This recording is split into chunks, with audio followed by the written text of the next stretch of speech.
Assalamualaikum.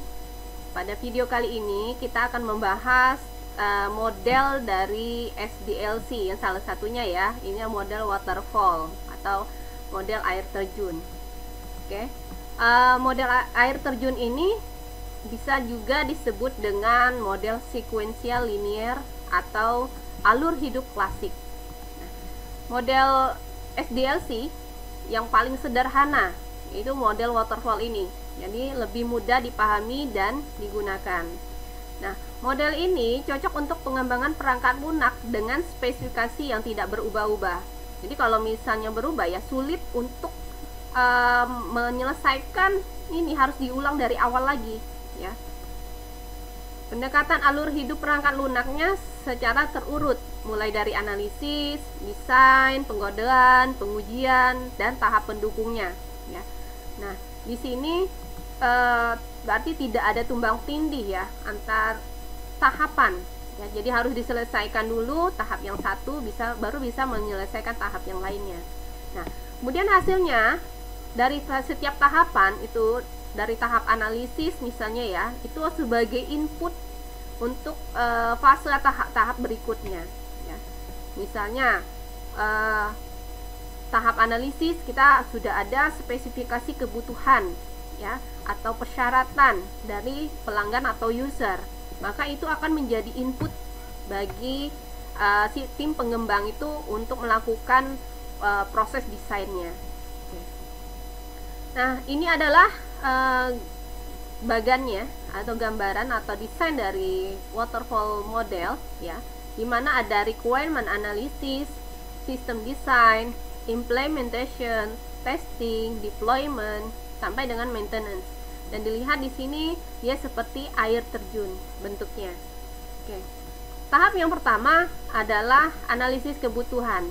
Nah, pada tahap ini atau di fase ini adalah dimana proses untuk mengumpulkan kebutuhan, membuat spesifikasi kebutuhan perangkat lunak itu sesuai dengan yang dibutuhkan oleh si user. Jadi di sini proses yang paling penting ya, untuk mendapatkan apa yang diinginkan, apa yang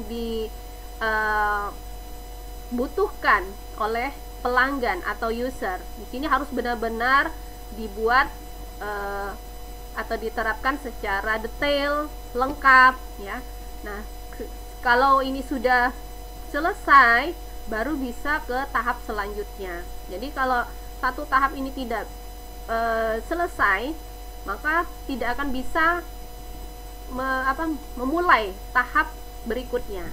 Nah, oke, setelah selesai di tahap pengumpulan kebutuhannya, akan dilanjutkan oleh dengan tahap desain ya. Kemudian di tahap desain ini apa yang dilakukan ya? Di tahap ini nanti si tim pengembang itu akan membuat struktur data ya. Dia akan mendesain struktur datanya yang akan digunakan untuk membuat aplikasinya, kemudian merancang arsitektur perangkat lunaknya seperti apa ya, konfigurasinya seperti apa ya, keterhubungan antara hardware, software ya, seperti itu. Kemudian melakukan rancangan antarmuka, nanti tampilannya seperti apa di tahap ini akan dibuat. Kemudian di sini juga nanti akan dibuat prosedur pengkodeannya nanti seperti apa. Nah, setelah di tahap desain ini selesai dikerjakan oleh tim pengembangnya, maka selanjutnya adalah tahap pelaksanaan atau implementasi. Nah, di sini pada tahap ini dilakukan proses mentranslasikan desain ya, desain pada tahap desain itu ke dalam program ya. Artinya di sini sudah dibuat pengkodean. Nah, hasilnya itu adalah sudah berupa program komputer yang sesuai dengan desain yang sudah dibuat di tahap sebelumnya. Kemudian selanjutnya adalah tahap pengujian. Nah, tahap pengujian ini yang dilakukan adalah memastikan semua bagian itu sudah diuji ya. apa fungsinya? Yaitu meminimalisir kesalahan atau error dan memastikan keluarannya atau outputnya nanti yang dihasilkan itu sesuai dengan yang diinginkan oleh si user atau pelanggannya. Nah, kemudian di sini juga nanti akan dilakukan pengujian fungsional dan non fungsional. Nah, setelah dilakukan pengujian, maka inputnya itu akan dilakukan penerapan. Inputnya di sini ya, bagi hasil pengujian itu akan diterapkan. Di penerapan itu apa yang dilakukan? Yaitu menyebarkan produk di lingkungan pelanggan. Jadi sudah disebarkan atau bisa jadi dirilis ke pasar, seperti itu. Nah, tahap selanjutnya adalah pemeliharaan atau maintenance, di mana produk aplikasi yang sudah dikembangkan itu nanti bisa mengalami perubahan, ya, ketika sudah dikirimkan ke usernya. Nah, perubahan itu bisa terjadi, ya. Yang pertama mungkin karena ada kesalahan yang muncul dan tidak terdeteksi saat pengujian, ya. Kemudian bisa jadi karena harus beradaptasi dengan lingkungan baru, ya. Kemudian pemeliharaan dilakukan untuk menyampaikan perubahan dan pada lingkungan pelanggan. Nah, bagaimana kalau ada perubahan? Kalau ada perubahan, ya berarti prosesnya dimulai lagi dari awal, yaitu harus dilakukan analisa kebutuhan kembali, seperti itu. Nah, apa saja sih kelebihan model waterfall ini? Ya. Yang pertama, modelnya sederhana dan mudah dimengerti. Nah, model ini cocok sekali ya bagi pengembang pemula. Kemudian struktur tahapnya pengembangan sistem itu jelas dengan urutan yang ketat, ya, walaupun terlihat kaku namun dia mudah untuk dikelola, ya. Yang ketiga, menghasilkan dokumentasi di setiap tahap pengembangan, ya. Setiap tahap ada dokumentasi yang akan menjadi input di tahap selanjutnya. Nah, kemudian yang keempat, tidak ada tumpang tindih pelaksanaan tahap. Ini artinya apa? Dia sudah dibuat secara berurutan, makanya tidak ada tumpang tindih, ya. Kalau misalnya fase yang awal itu belum selesai, maka tidak akan bisa melanjutkan ke fase berikutnya.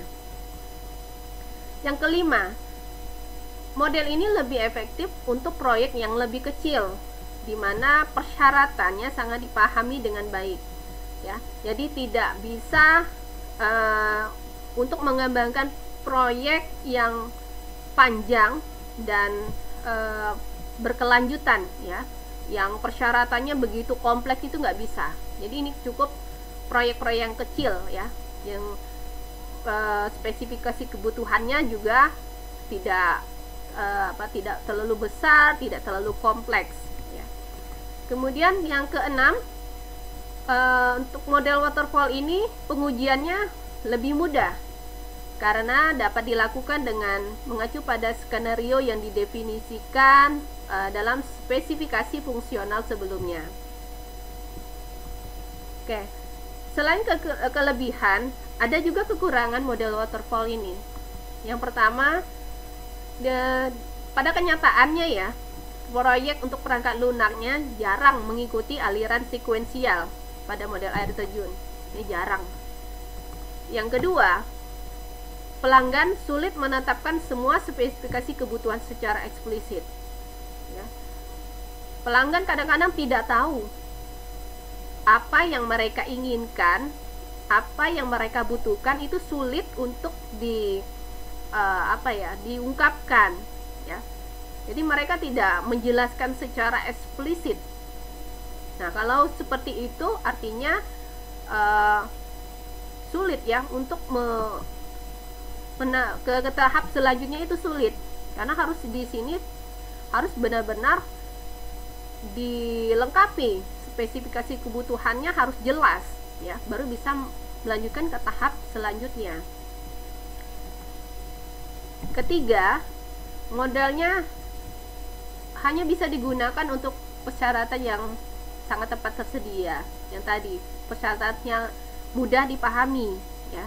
Tidak bisa untuk persyaratan atau kebutuhan yang kompleks ya, atau untuk sistem yang besar itu nggak bisa.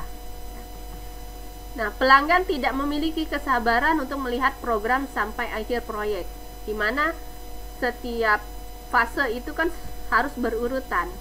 Nah, pelanggan harus sabar menunggu setiap fasenya, baru bisa melihat hasilnya. Seperti itu.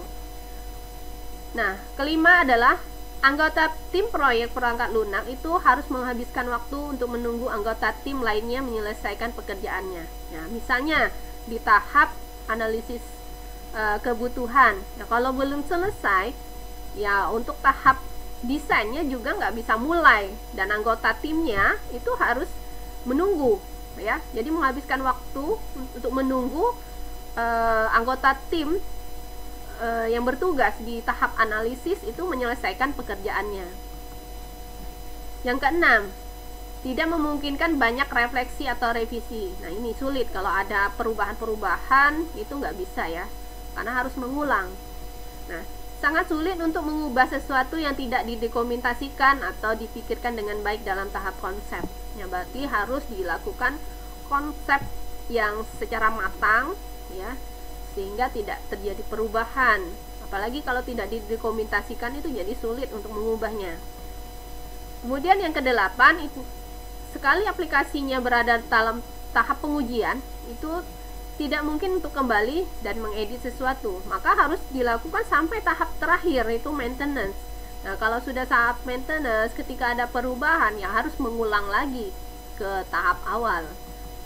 Nah, dan yang terakhir, model ini tidak berlaku untuk jenis proyek pemeliharaan. Jadi hanya untuk proyek kecil-kecil saja yang dimana kebutuhannya tidak terlalu kompleks seperti itu.